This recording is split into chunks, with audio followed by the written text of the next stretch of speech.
নমস্কাৰ, মই আপোনালোক আটাইকে মোৰ ইউটিউব চেনেল এছামিজ ড্ৰিমলৈ স্বাগতম জনাইছোঁ আৰু আপোনালোক আটাইকে হোলীৰ শুভকামনা শান্তিৰ বাবে আপোনালোকক শুভেচ্ছা জনাইছোঁ। উত্তৰ প্ৰদেশৰ দৰে আমাৰ অসমখন কিয় নহয়? উত্তৰ প্ৰদেশ আৰু আমাৰ অসমৰ মাজত কিনো পাৰ্থক্য আছে?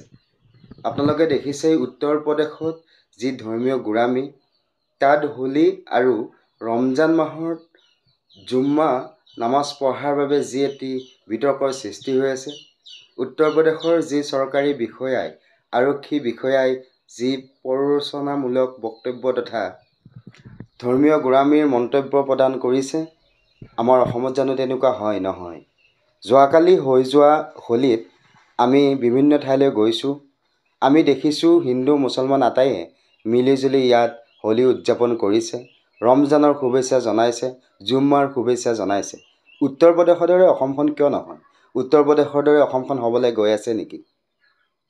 যদি উত্তৰ প্ৰদেশৰ দৰে অসমখন গৈ আছেও, আমি তেনে হ'বলৈ দিব নোৱাৰোঁ। এইকাৰণেই আমাৰ এইখন অসম শংকৰ মাধৱ আজানৰ দেশ। এইখন অসমত জ্যোতি ৰাভা বিষ্ণু ভূপেন হাজৰিকা জন্ম হৈছিল। এইখন অসমত বিভিন্ন জাতি উপজাতি ধৰ্মাৱলম্বী লোকেৰে আমি পৰিপূৰ্ণ। সদায় আমি জাতিৰ হকে ভাষাৰ হকে মাত মাতি আহিছোঁ। ইয়াত ধৰ্মীয় গোড়ামীৰ কোনো স্থান নাই। এইখিনিতে কওঁ, আমাৰ অসমৰ মাননীয় মুখ্যমন্ত্ৰী মহোদয়ে অলপতে ঘোষণা কৰিলে যে হিন্দু আৰু মুছলমানৰ মাজত মাটি কিনা বেচা কৰোঁতে পাৰ্মিশ্যন ল'ব লাগিব মুখ্যমন্ত্ৰীৰ কাৰ্যালয়ৰ। এইটো কথাৰ যুক্তিযুক্ততা আছেনে?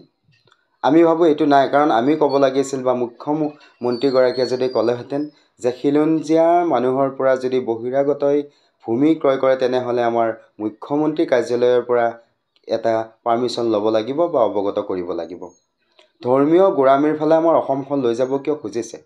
বিহাৰ উত্তৰ প্ৰদেশৰ দৰে আমাৰ অসমখন কিয় কৰিব খুজিছে? এয়া হ'ব নোৱাৰে, কাৰণ বিহাৰী বা উত্তৰ প্ৰদেশৰ সেই মানুহখিনিৰ লগত আমাৰ অসমীয়া মানুহৰ কোনো এটা ফালেৰে মিল নাই। আমাৰ মানুহৰ ভাষা সংস্কৃতিৰ যি আমাৰ উত্তৰণ, যি আমাৰ ইতিহাস, এয়া শক্তিশালী। উত্তৰ প্ৰদেশ বিহাৰৰ দৰে তাত কোনো ধৰণৰ মাফিয়া ৰাজ যেনেধৰণে চলে, আমাৰ অসমত তেনেধৰণে নচলে।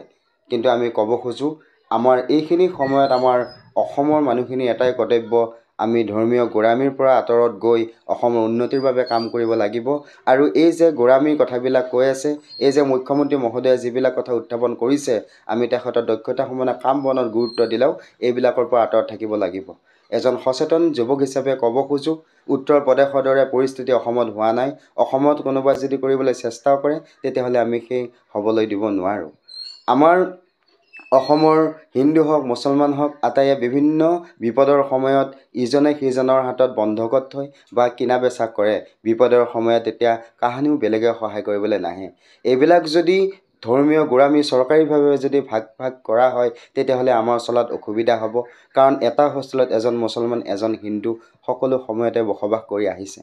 আমি দেখিছোঁ উত্তৰ প্ৰদেশত প্লাষ্টিকেৰে মছজিদ ঢাকিব লগা পৰিস্থিতি হৈছে। কিয় হৈছে? তাৰ প্ৰশাসনে কৰি আছে কি?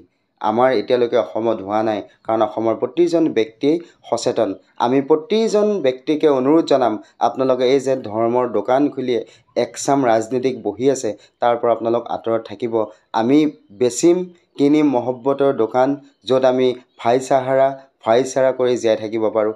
এইখিনি ক'লেও হোলীৰ বতৰত পুনৰবাৰ আপোনালোক আটাইকে হোলীৰ শুভকামনা শুভেচ্ছা জনাই মই ৰাখিছোঁ। ধন্যবাদ।